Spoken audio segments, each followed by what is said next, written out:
Si le oui l'emporte, la Nouvelle-Calédonie sera indépendante, donc décolonisée. Et nous nous sommes penchés ce soir, je vous le disais en titre, sur deux exemples de décolonisation de pays occupés par la France, Djibouti et la Nouvelle-Zébride. Alors comment ça s'est passé? Pour répondre à cette question, Jamie Waimo, c'est l'édito.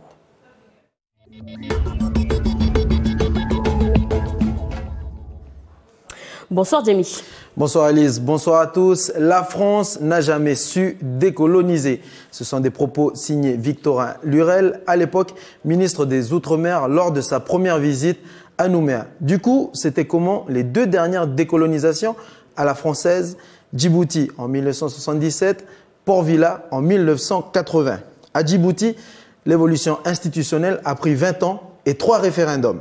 1958, première consultation, le territoire qui s'appelait la côte française des Somalies décide de rester au sein de la République.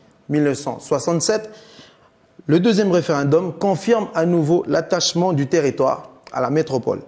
En 1975, une résolution est prise à l'ONU.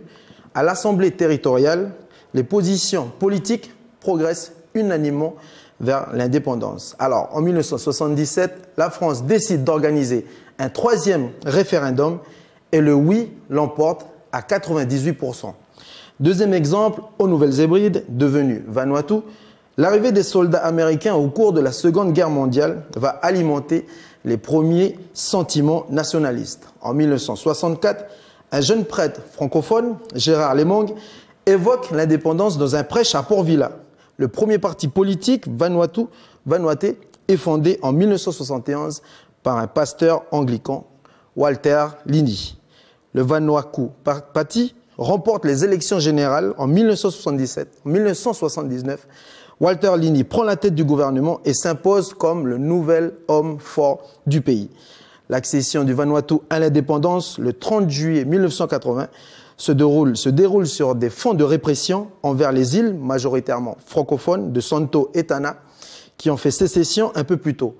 La quasi-totalité de la population française de Santo, soit près de 2000 personnes, coupables d'avoir résisté au pasteur Lini, sera expulsée rapidement. Une grande partie viendra s'installer ici, en Nouvelle-Calédonie.